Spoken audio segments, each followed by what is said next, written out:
Hello students, कैसे हैं आप लोग। In today's lecture we will discuss about the function of tubule. अब ट्यूब्यूल से हमारा मतलब क्या है? ट्यूब्यूल से हमारा मतलब है फंक्शन ऑफ रीनल ट्यूब्यूल। तो हमने अपने पुराने जो लेक्चर्स हैं, जो प्रीवियस लेक्चर्स हैं, उन लेक्चर्स में हमने डिस्कस किया था नेफ्रॉन्स के बारे में। तो नेफ्रॉन्स में हमने दो स्ट्रक्चर देखे थे, एक तो था ग्लोमेरुलस और दूसरा क्या था? Uriniferous tubule. तो एक्चुअली ग्लोमेरुलस के अलावा जितना ही पूरा का पूरा जो ट्यूब लाइक स्ट्रक्चर होता है, उस पूरे के पूरे ट्यूब्यूल लाइक स्ट्रक्चर को हम बोलते हैं रीनल ट्यूब्यूल के नाम से जानते हैं।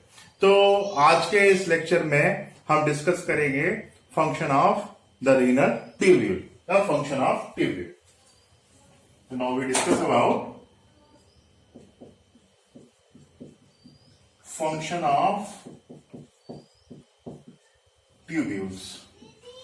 Tubules के फंक्शन के बारे में डिस्कस करें तो if you discuss about the function of the tubule, तो ट्यूब्यूल जो है उसका जो फॉर्मेशन कहाँ हुआ? बोमन कैप्सूल से स्टार्ट होता है। वो बोमन कैप्सूल में क्या हुआ कि ग्लोमेरुलस में जो भी ब्लड आया, उस ब्लड में से प्रोटीन्स को छोड़ दीजिए, लार्ज प्रोटीन को छोड़ दीजिए, और इसके अलावा हमारे जो है ब्लड के सेल्स को छोड़ दीजिए, तो रिमेनिंग जितना भी मटेरियल है, पूरा का पूरा प्लाज्मा का मटेरियल जो है वो फिल्टर होके, मोस्ट ऑफ मटेरियल फिल्टर होके कहा आ जाता है? वो फिल्टर होके ल्यूमेन ऑफ ग्लोमेरुलस के ल्यूमेन ऑफ वोमेन कैप्सूल के अंदर आ जाता है। ठीक, अब जो भी material lumen of women capsule के अंदर आया, तो यहां पर क्या है? यहां पे है हमारा ग्लोमेरुलस, ये हमारा ग्लोमेरुलस है, ये हमारी ये एफरंट आर्टरियोल, जहां से ब्लड आ रहा है वो एफरंट आर्टरियोल, और इधर से ब्लड जा रहा है तो कौन सी आर्टरियोल हो गई? वो हमारी एफरंट आर्टरियोल हो गई। ठीक है, तो ये हमारा एफरंट आर्टरियोल हो गया, ये एफरंट आर्टरियोल हो गया, और ये क्या हो गया हमारा? ये हो गया ग्लोमेरुलस, ये हो गया हमारा ग्लोमेरुलस। ये क्या हो गया? ग्लोमेरुलस हो गया। अब यहां पर एक चीज देखिए, इसमें से जो भी प्लाज्मा का मटेरियल फिल्टर हुआ वो कहां पहुंचा? वो पहुंचा ल्यूमेन ऑफ वोमेन कैप्सूल में।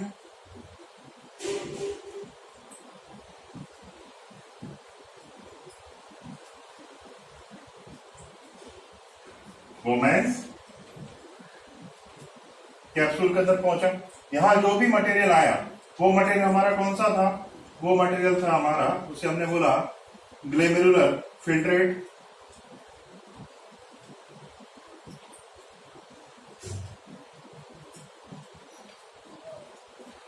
अच्छा, हमने क्या पढ़ा था? हमने पढ़ा था कि जो जीएफआर होता है, ग्लोमेरुलस फिल्ट्रेशन रेट, कितना होता है किडनीज के अंदर? 125 ml पर मिनट होता है, और इस बेस पे 24 आवर्स के अंदर ग्लोमेरुलस फिल्ट्रेट कितना बनेगा? ग्लोमेरुलस फिल्ट्रेट बनेगा हमारा अप्रोक्सीमेट 180 लीटर। 24 आवर्स में ग्लोमेरुलस फिल्ट्रेट का फॉर्मेशन कितना होना है? ग्लोमेरुलस फिल्ट्रेट का फॉर्मेशन होना है तकरीबन 180 लीटर होना है। यूरिन बन रहा है कितना? 1.5 लीटर पर डे, और 180 लीटर क्या बना? ग्लोमेरुलस फिल्ट्रेट बना। मतलब मोस्ट ऑफ सब्सटेंस का क्या होना है यहाँ पर? रीएब्जॉर्प्शन देखने को मिलना है। क्या देखने को मिलना है यहाँ पर? रीएब्जॉर्प्शन देखने को मिलना है। ठीक है, तो जो भी ग्लोमेरुलस फिल्ट्रेट होता है, उस ग्लोमेरुलस फिल्ट्रेट का तकरीबन 70 to 80% जो पोर्शन होता है उसका एब्जॉर्प्शन कहां हो जाता है? Proximal convoluted tubule. अब ये वाला जो पोर्शन आप देख रहे हो ना, this portion is known as proximal convoluted tubule. ये वाले पोर्शन को हम क्या बोलेंगे? प्रॉक्सिमल कन्वोल्यूटेड ट्यूब्यूल्स के नाम से जानते हैं इसको। मतलब इसको हम क्या बोलेंगे? पीसीटी, ये हमारा पीसीटी वाला पोर्शन है। ये जो पोर्शन देख रहे हैं ना आप, ये वाला पोर्शन कौन सा है? पीसीटी। अब पीसीटी है तो हम सबसे पहले देखेंगे कि पीसीटी किस तरह से वर्क करता है। तो फंक्शन ऑफ ट्यूब्यूल्स में सबसे फर्स्ट पोर्शन क्या है? PCT, proximal convoluted tubule. इसका फुल फॉर्म लिखने की आवश्यकता नहीं है, आप सब जानते हो। पीसीटी का मतलब क्या होता है? Proximal convoluted tubule. तो ये क्या है हमारा? Proximal convoluted tubule. अब पीसीटी में क्या क्या होना है देखते हैं। तो देखो, the lining of PCT made by brush border cuboidal simple cuboidal epithelial tissue. अब एक क्यूबाइडल एपिथेलियल टिश्यू कैसा है, थोड़ा सा हम इसको समझ लेते हैं।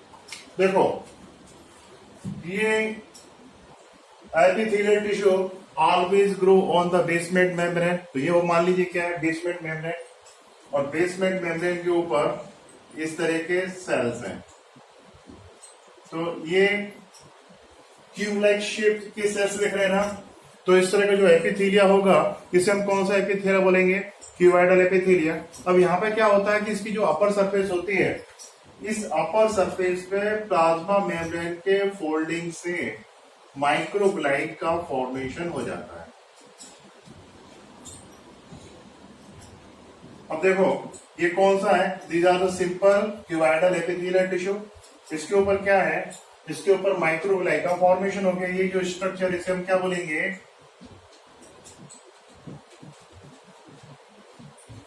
इसे हम क्या बोलेंगे? माइक्रोग्लाइड। अब माइक्रोग्लाइड का फॉर्मेशन हो गया। अब ये वाला जो लेयर है, ये वाला लेयर क्या करेगा कि यह एब्जॉर्प्शन के सरफेस एरिया को क्या करेगा? इंक्रीज कर देगा। अब इस सरफेस से मटेरियल का जो एब्जॉर्प्शन होगा वो काफी इफेक्टिवली होगा। साइंटिस्ट लोगों ने जब पीसीटी के जो एपिथेलिया है, क्यूबाइडल एपिथेलिया है, जब इसको माइक्रोस्कोप में ऑब्जर्व किया तो इसके अंदर उनको ढेर सारे माइटोकॉन्ड्रिया देखने को मिले। तो अमाउंट ऑफ माइटोकॉन्ड्रिया सबसे ज्यादा आपको जो है पीसीटी की एपिथेलिया में दिखाई देगा। अब माइटोकॉन्ड्रिया ज्यादा मतलब कि एटीपी का प्रोडक्शन ज्यादा। और हम जानते हैं कि पीसीटी में मटेरियल का एक्टिव पैसिव दोनों तरह का एब्जॉर्प्शन बहुत ज्यादा होता है। तो एनर्जी की आवश्यकता तो होगी, यहाँ पे एनर्जी की नीड तो होगी। इसलिए इन सेल्स के अंदर माइटोकॉन्ड्रिया का जो नंबर होता है वो ज्यादा होता है। तो इनमें ये न्यूक्लियस हो गया और आपको इनके अंदर माइटोकॉन्ड्रिया भी बहुत ज्यादा देखने को मिलते हैं। तो इस तरह का ये एपिथेलिया आपको कहाँ देखने को मिलेगा? ये देखने को मिलेगा कहाँ पर? हमारे पीसीटी के ऊपर। तो ये जो बॉर्डर बन रहा है इसका, इस बॉर्डर को हम क्या बोलेंगे? इसे हम बोलेंगे ब्रश बॉर्डर। इस तरह के बॉर्डर को किस नाम से जानते हैं हम? ब्रश बॉर्डर के नाम से जानते हैं। तो किस तरह का एपिथेलिया प्रेजेंट होता है, इट बिकम क्लियर। ये समझ में आ गया आपको किस तरह का एपिथेलिया प्रेजेंट होता है कहां पर? पीसीटी के ऊपर। ठीक है। तो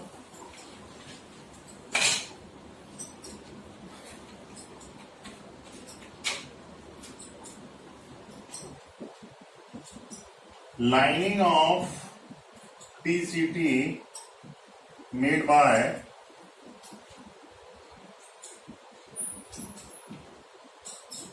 brush border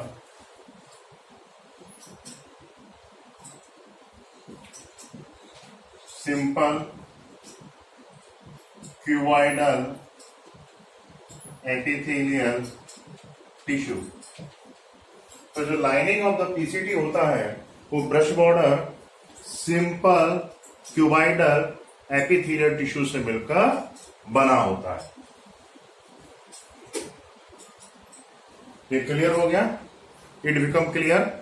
अच्छा, अब इसके बाद इसमें तो किसी को समस्या नहीं है, पर ऐसा होता तो होता क्यों है? Due to the increasing the surface area of absorption.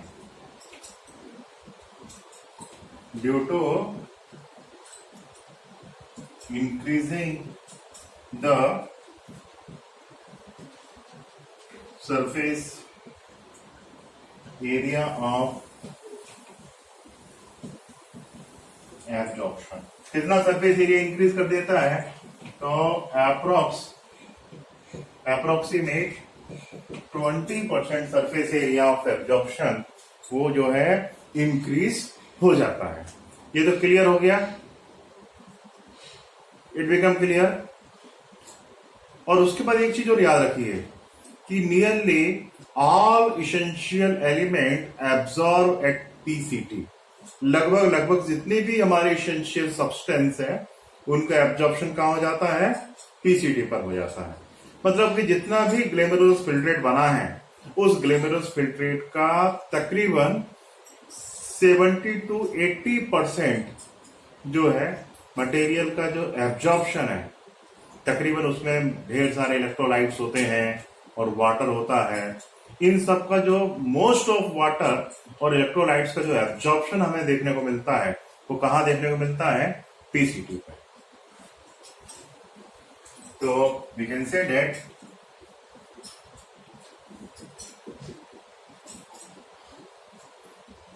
approximate all essential substances and 70 to 80%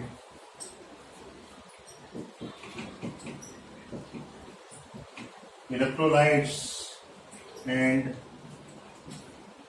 water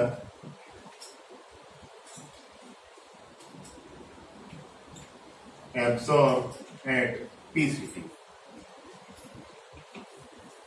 तो नियरली जितने भी इसेंशियल सब्सटेंसेस हैं उनका एब्जॉर्प्शन कहां देखने को मिल रहा है, आपको पीसीटी पे देखने को मिल रहा है। और तकरीबन 70 to 80% इलेक्ट्रोलाइट्स और 70 to 80% इलेक्ट्रोलाइट्स का एब्जॉर्प्शन हो रहा है। और हमारे जो वाटर का भी जो एब्जॉर्प्शन है वो आपको कहां देखने को मिलेगा, पीसीटी पर देखने को मिलेगा। और यहां पर आप देखिए, यहां पर जो हमारा ग्लेमेरुलस फिल्ट्रेट आ रहा है, ये वाला पोर्शन, ये किडनी का ये नीचे जो वाला जो पोर्शन है, दीज आर द मेडुला। ये पोर्शन कौन सा है, मेडुला। ऊपर वाला पोर्शन कौन सा है किडनी का, कॉर्टेक्स। अब आप देखिए मेलपिगन कॉर्पस्कल्स, मतलब कि ग्लेमेरुलस प्लस वोमन कैप्सूल को मिलाकर क्या बोलते हैं, मेलपिगन कॉर्पस्कल्स। कहां प्रेजेंट है, कॉर्टेक्स में। पीसीटी कहां प्रेजेंट है, कॉर्टेक्स के अंदर। डीसीटी कहां प्रेजेंट है, कॉर्टेक्स के अंदर। ठीक है, तो इसके आसपास जो भी फ्लूइड है, एक्चुअली यहां पर क्या होगा, पेरिट्यूबुलर कैपिलरीज का नेटवर्क होगा। यहां पर जो कैपिलरीज का नेटवर्क होगा उसे हम किस नाम से जानते हैं, वासा रेक्टा के नाम से जानते हैं। हम पहले ये बात डिस्कस कर चुके हैं। इसे हम क्या बोलते हैं, वासा रेक्टा। जो यहाँ पर कैपिलरी का नेटवर्क होगा, यहाँ पर मतलब कहां पर, लूप ऑफ हेनले पे जो कैपिलरी का नेटवर्क यहाँ पर है वो क्या हो गया, वासा रेक्टा। और यहाँ पर जो कैपिलरी का नेटवर्क है इसे हमने क्या बोला था, पेरिट्यूबुलर नेटवर्क। तो ये मान के चलिए कि इस कैपिलरी के बाहर जो भी कुछ मटेरियल है वो, उसको हम क्या बोलेंगे, उसको हम बोलेंगे रीनल इंटरस्टिशियल।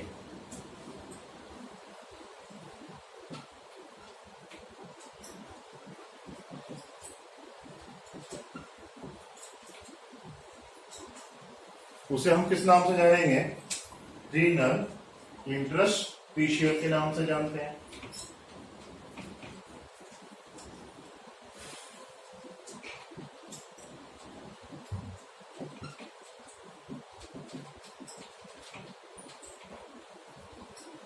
कोई भी कैपिलरी के बाहर का कोई भी फ्लूइड होता है तो उसे हम क्या बोलते हैं, इंटरस्टिशियल फ्लूइड। ये किडनी के अंदर कैपिलरीज के बाहर का फ्लूइड है तो उसे हम क्या बोलेंगे, रीनल इंटरस्टिशियल। ठीक है, तो ये मटेरियल जो एब्जॉर्ब हो रहा है वो कहाँ एब्जॉर्ब हो रहा है, इस रीनल इंटरस्टिशियल में एब्जॉर्ब हो रहा है। ठीक है, तो approximate all essential substances and 70 to 80% electrolytes and water absorb at PCT. It become clear. ये तो समझ में आ गया ना आप लोगों को, इसमें कोई कंफ्यूजन है क्या, कोई कंफ्यूजन इसमें नहीं होना चाहिए।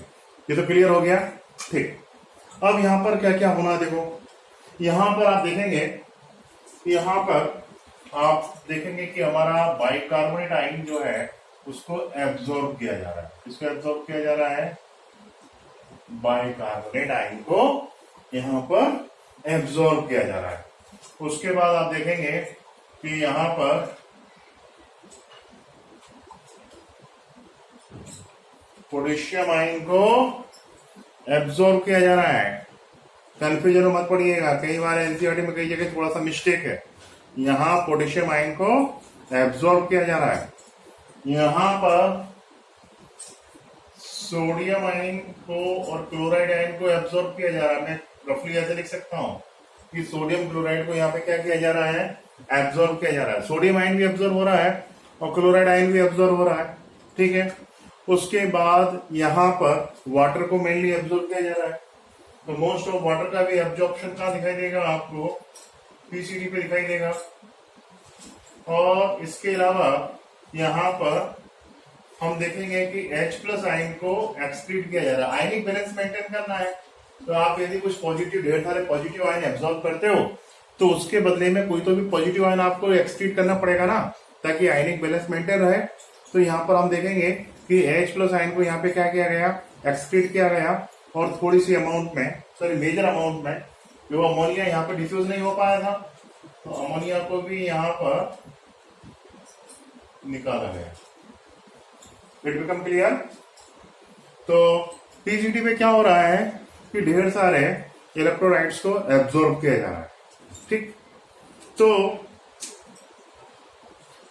यदि हम पूछें, कहें कि what is the function of the PCT, PCT का क्या फंक्शन हो गया, तो फंक्शन तो इसका ये है कि nearly all essential element absorb at PCT, nearly 70 to 80% electrolytes and water absorbed at PCT, and PCT play the very important role in maintenance of the pH and acid-base balance in the body.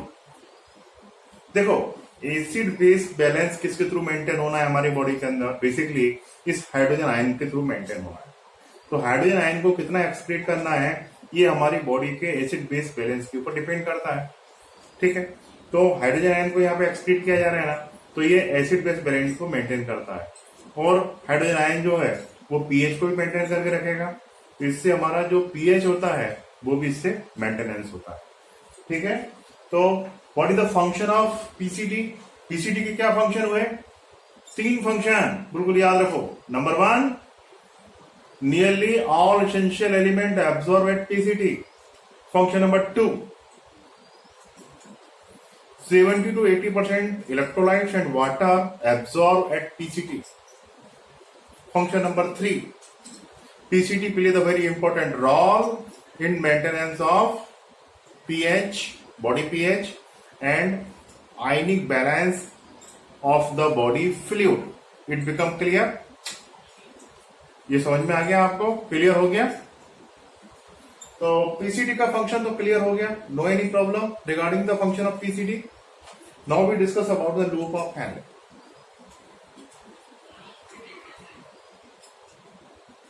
और इसमें कुछ question पूछे गए हैं कई बार examination में, मैं questions के बारे में पूछ लेता हूं, बता देता हूं आपको। क्वेश्चन ये पूछा गया है कि मैक्सिमम वाटर का एब्जॉर्प्शन नेफ्रॉन में कहां होता है। मैं अभी थोड़ी देर पहले बोला आपको कि nearly 70 to 80% electrolytes and water, तो मैक्सिमम वाटर का एब्जॉर्प्शन कहां होगा, पीसीटी पे होगा, ठीक।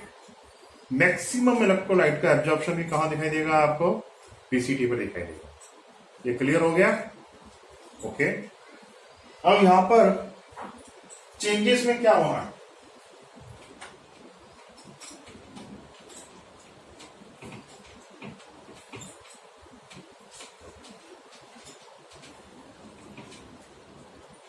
अच्छा मुझे एक बात बताओ कि ग्लेमेरुलस फिल्टरेट मान लीजिए कितना बना, सपोज डेट 1 मिनट में 125 ml ग्लेमेरुलस फिल्ट्रेट बना। ढेर सारे सब्सटेंसेस का एब्जॉर्प्शन पीसीटी पे हुआ, वाटर का एब्जॉर्प्शन पीसीटी पे हुआ, तो फिर इससे क्या मतलब निकलना है कि पीसीटी पर जाकर हमारा जो ग्लेमेरुलस फिल्ट्रेट है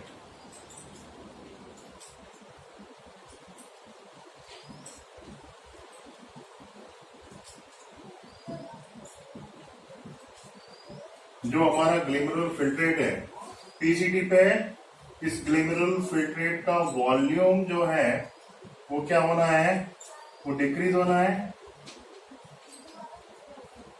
कम होगा वॉल्यूम। ग्लिमेरुलस फिल्ट्रेट का वॉल्यूम पीसीटी पे कम क्यों होगा? अरे भाई उसमें से वाटर एब्जॉर्ब कर लिया ना, तो कम होना है ना। क्लियर हो गया? दूसरा, उसके बाद if you discuss about the concentration of glomerulus filtrate, तो कॉन्सेंट्रेशन के रिगार्डिंग डिस्कस करें तो देखिए यहां पर कॉन्सेंट्रेशन में कोई चेंजेस नहीं होता है।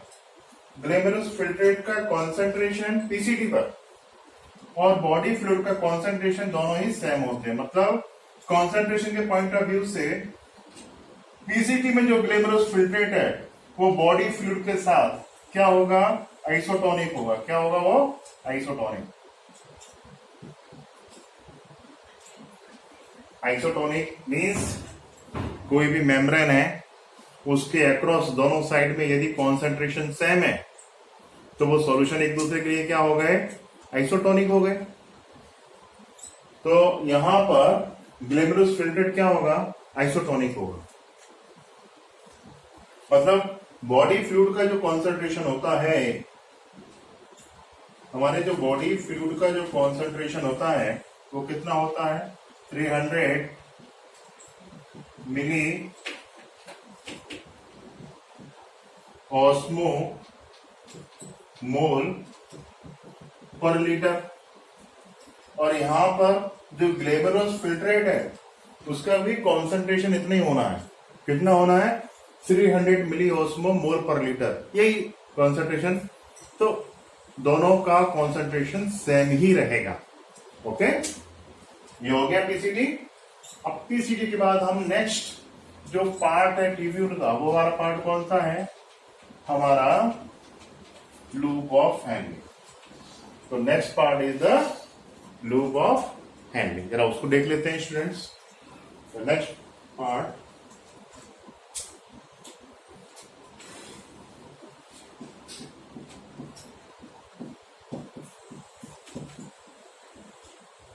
Loop of handling.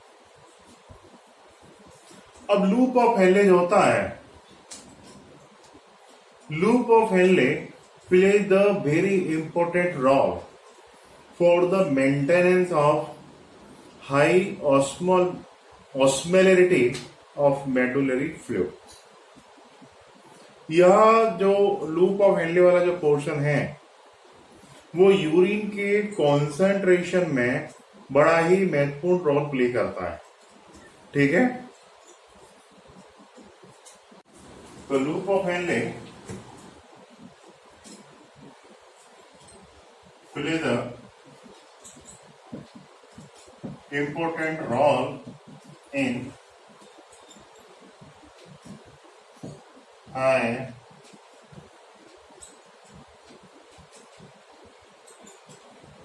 osmolarity of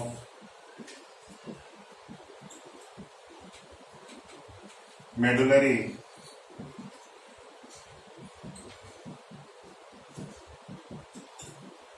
interstitial।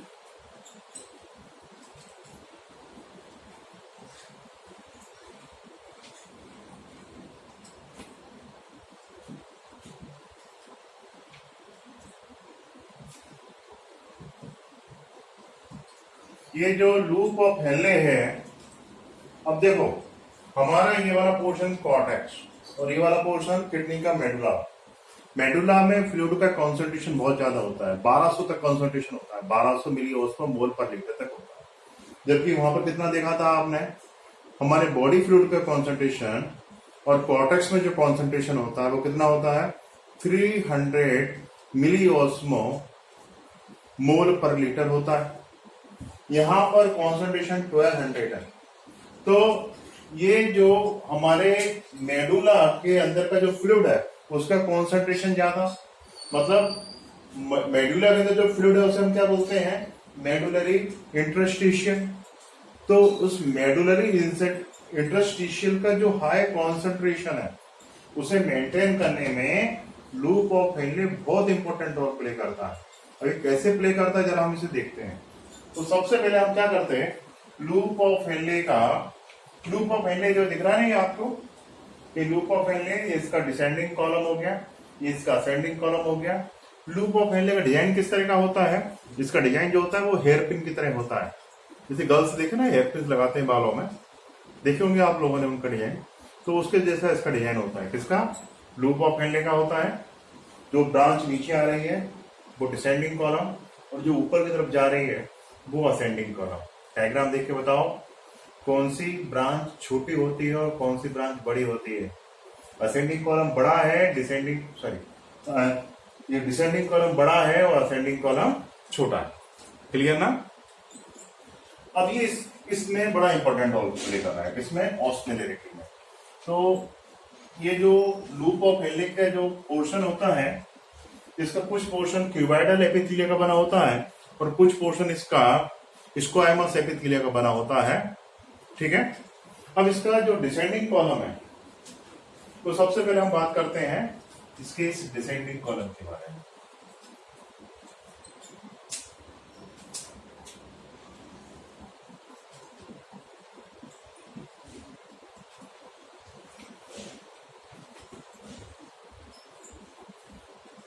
Ascending descending में एक बात बिल्कुल याद रखिए, डिसेंडिंग कॉलम और असेंडिंग कॉलम दोनों का मेजर पोर्शन स्क्वायमस एपिथेलिया का बना रहेगा। उसके साथ साथ इसमें क्यूबाइडल एपिथेलिया भी प्रेजेंट होगा।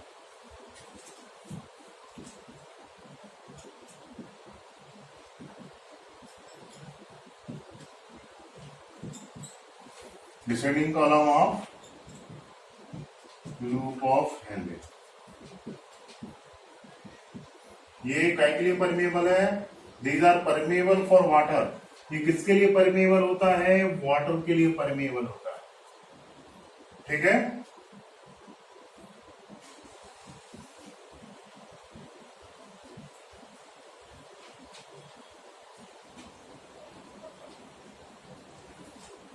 इसे समझ, ये वाटर के लिए परमेबल है।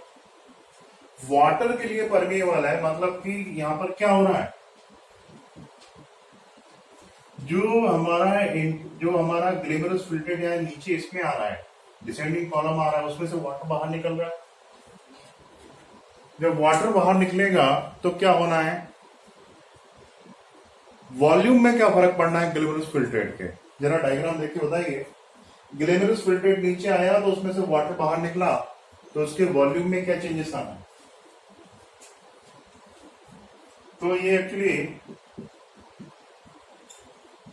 परमिएबल फॉर वाटर है और इम्परमिएबल फॉर सॉल्ट्स और मिनरल है। ठीक है। तो इसका रिजल्ट ये होना है कि डिसेंडिंग कॉलम में हमारा जो ग्लेमेरुलस फिल्ट्रेट है उसका वॉल्यूम कम हो जाएगा। तो डिसेंडिंग कॉलम में ग्लेमेरुलस फिल्ट्रेट का वॉल्यूम कम होना है।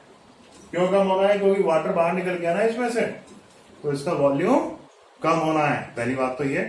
बट कॉन्सेंट्रेशन, क्योंकि देखो मिनरल्स के लिए इम्परमिएबल है, तो यहां पे जो मटेरियल आ रहा है वो मिनरल्स, उसमें मिनरल का कॉन्सेंट्रेशन बढ़ेगा।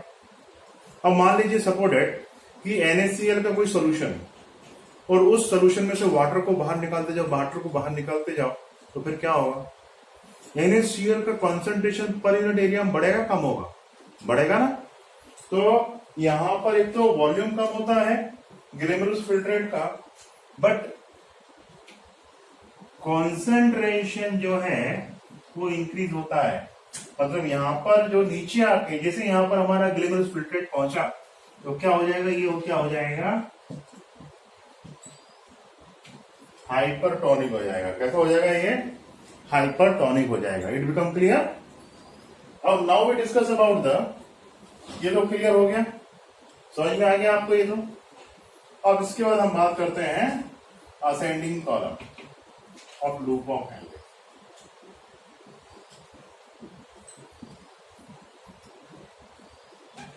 Now we discuss about ascending column of loop of Henle. तो असेंडिंग कॉलम जो लूप ऑफ हेनले होता है, देखिए वहां पर क्या चेंजेस होने हैं।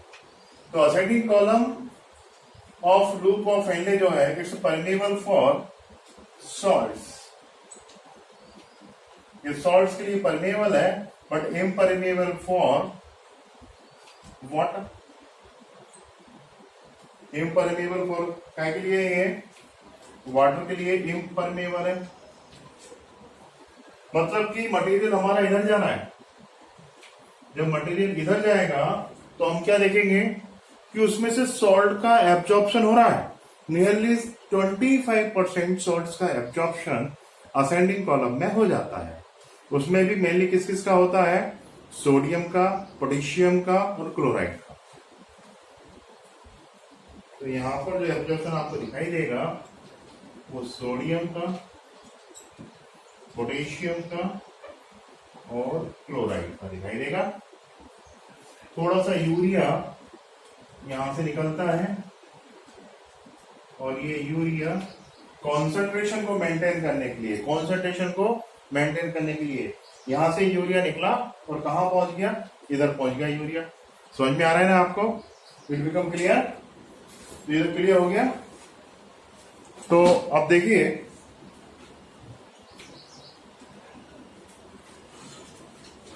अब यहां पर क्या होगा? मान लो कि नमक का कोई सॉल्यूशन है, suppose that A solution of NaCl है। जैसे मान लीजिए मेरे पास NaCl का कोई सॉल्यूशन है, इसमें भरा हुआ है। उसमें से NaCl को हम एब्जॉर्ब करते जाए, तो इसमें जो सॉल्यूशन है उसका कॉन्सेंट्रेशन तो कम होगा ना, कि ज्यादा होगा? उसका कॉन्सेंट्रेशन कम होगा ना, क्योंकि इसमें से हम NaCl को क्या करते जा रहे हैं? एब्जॉर्ब करते जा रहे हैं। सेम कंडीशन आपको असेंडिंग कॉलम में दिखाई देगी। कैसे? असेंडिंग कॉलम में क्या हो रहा है कि NaCl देखिए यहाँ पे एब्जॉर्ब हो रहा है, पोटेशियम एब्जॉर्ब हो रहा है सोल्यूशन में से। तो जो हाई कॉन्सेंट्रेट सोल्यूशन जो यहाँ पर था उसका कॉन्सेंट्रेशन कम होना चालू हो जाएगा। मतलब ग्रेनुलोसा फिल्ट्रेट वापस आइसोटोनिक हो जाएगा। वापस कैसा हो जाएगा? आइसोटोनिक हो जाएगा। कॉन्सेंट्रेशन के पॉइंट ऑफ व्यू से है। मतलब इधर से जब ग्रेनुलोसा फिल्ट्रेट इधर जा रहा है तो उसका कॉन्सेंट्रेशन रिड्यूस हो रहा है, क्योंकि उसमें से सॉल्ट का एब्जॉर्प्शन हो रहा है। बट उसका वॉल्यूम, वाटर का तो एब्जॉर्प्शन नहीं हुआ, तो वॉल्यूम जो होगा वो क्या होगा? अनचेंज। तो वॉल्यूम जो होगा उसका वो क्या होगा? आपको अनचेंज देखने को मिलेगा। ये क्लियर? समझ में आ गया? अब इसके बाद तीसरा जो ट्यूब्यूल का पार्ट है वो है डिस्टल कन्वोल्यूटेड ट्यूब्यूल।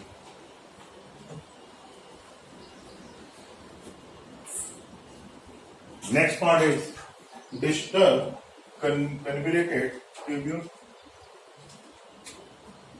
मतलब DCT। अब DCT में क्या होना है?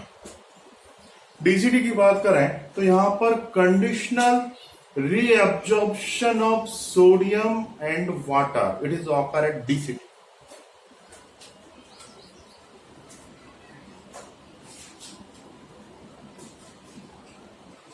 Conditional absorption of sodium and water. You must remember the loop of Henle played a very little role in selective reabsorption. तो सिलेक्टिव रीअब्जॉर्प्शन में जो लूप ऑफ हेनले जो होता है वो बहुत ही कम रोल प्ले करता है। हालांकि यहाँ पे वाटर का एब्जॉर्प्शन हो रहा है, but you must remember 80% absorption of water जो होता है वो पीसीटी और डीसीटी में देखने को मिलता है। कहाँ देखने को मिलता है आपको? पीसीटी में देखने को मिलेगा और डीसीटी में देखने को मिलेगा। अब यहाँ पर देखिए क्या क्या हो रहा है। हम यहाँ पर देखते हैं कि यहाँ पर डिस्टल कन्वोल्यूटेड ट्यूब्यूल में, तो डिस्टल कन्वोल्यूटेड ट्यूब्यूल में यहाँ पर एक्सटर्नल एजेंसी मतलब कि हमारे हार्मोन्स के इन्फ्लुएंस में आपको यहाँ पर एब्जॉर्प्शन ऑफ मटेरियल दिखाई देगा। कौन कौन से हार्मोन? अब इसमें है आते हैं हमारे एक तो मिनरलोकॉर्टिकॉइड हार्मोन हो गया, एल्डोस्टेरॉन जो है उसके इन्फ्लुएंस में आपको मटेरियल का एब्जॉर्प्शन दिखाई देगा। अच्छा, एल्डोस्टेरॉन हार्मोन जो होता है उसका जो सिक्रीशन होता है वो बेसिकली हमारे हमारे जो पिट्यूटरी ग्लैंड जो होते हैं उसके थ्रू एसीटीएच हार्मोन निकलता है, उससे उसका सिक्रीशन बैलेंस रहता है, कंट्रोल रहता है। ठीक है, तो यहाँ पर जो एब्जॉर्प्शन ऑफ सोडियम है और वाटर है वो हार्मोन के थ्रू इन्फ्लुएंस है। किसके थ्रू इन्फ्लुएंस है? हार्मोन के थ्रू इन्फ्लुएंस है। इसलिए हम बोल रहे हैं कि कंडीशनल जैसे कि मान लीजिए सपोर्टेड गर्मियों का सीजन है, वाटर का लॉस बहुत ज्यादा हो रहा है, किसके through? By the process of sweating के थ्रू। तो यहाँ पर वाटर का एब्जॉर्प्शन जो है मैक्सिमम होगा और यूरिन कॉन्सेंट्रेट हो जाएगा। हमने गर्मी में क्या देखा है कि हमारा यूरिन काफी ज्यादा कॉन्सेंट्रेट हो जाता है। वहीं हम कोल्ड की बात करें, ठंड की बात करें, तो हम क्या देखते हैं कि स्वेट के थ्रू वाटर का एब्जॉर्प्शन कम होता है, तो यूरिन डाइल्यूट होता है, व्हाइट कलर का यूरिन ज्यादा आता है। गर्मी में हम क्या देखते हैं कि व्हाइट कलर का यूरिन कम आता है। ठीक है, तो यहाँ पर कंडीशनल एब्जॉर्प्शन दिखाई देगा। किस किस का एब्जॉर्प्शन दिखाई देगा? यहाँ पर हम देखेंगे, यहाँ पर सोडियम का एब्जॉर्प्शन दिखाई देगा। कंडीशनल एब्जॉर्प्शन आपको किसका दिखाई देगा? वाटर का दिखाई देगा। और कंडीशनल एब्जॉर्प्शन आपको यहाँ पर बाइकार्बोनेट आयन का भी देखने को मिलेगा। किसका देखने को मिलेगा? बाइकार्बोनेट आयन का देखने को मिलेगा। यहाँ पर ट्यूबुलर सिक्रीशन किस किस का दिखाई देगा? हम देखेंगे कि यहाँ पर पोटेशियम आयन का ट्यूबुलर सिक्रीशन देखने को मिलेगा और इसके अलावा यहाँ पर हमारे हाइड्रोजन आयन का ट्यूबुलर सिक्रीशन देखने को मिलेगा। It become clear? तो जो डिस्टल कन्वोल्यूटेड ट्यूब्यूल है, तो यहाँ पर कंडीशनल एब्जॉर्प्शन देखने को मिलता है। किस किस का? सोडियम आयन का और वाटर का। सोडियम आयन का जो एब्जॉर्प्शन है वो किसके थ्रू इन्फ्लुएंस होता है? वो होता है हमारा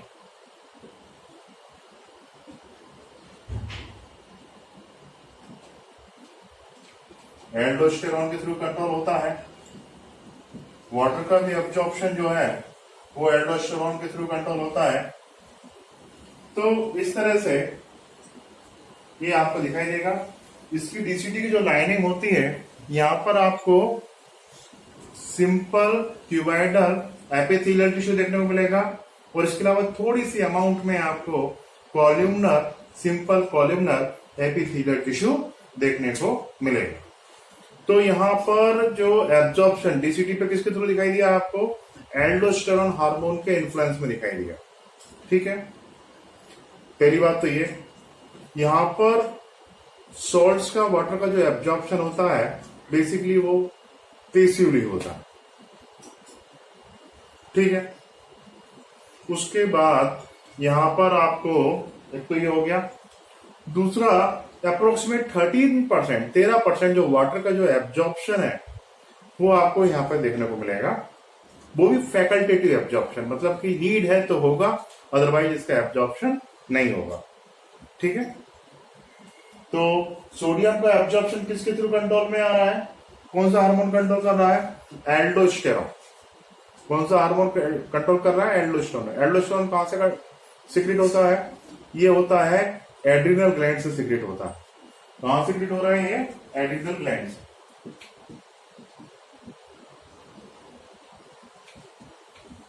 वाटर का जो एब्जॉर्प्शन है वो पिट्यूटरी ग्लैंड से एक हार्मोन सिक्रेट होता है, उसको हम बोलते हैं एडीएच। जैसे हम बोलते हैं वेसोप्रेसिन, उससे कंट्रोल होता है।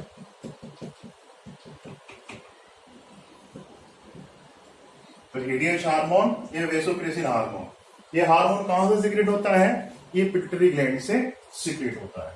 It become clear? समझ में आ गया? अब इसके बाद जो नेक्स्ट पार्ट है ट्यूब्यूल का, वो है हमारा क्या? वो है हमारा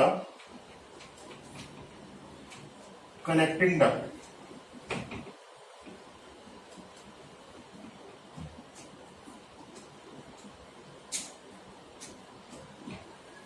फोर्थ पोर्शन कौन सा है ट्यूब्यूल का?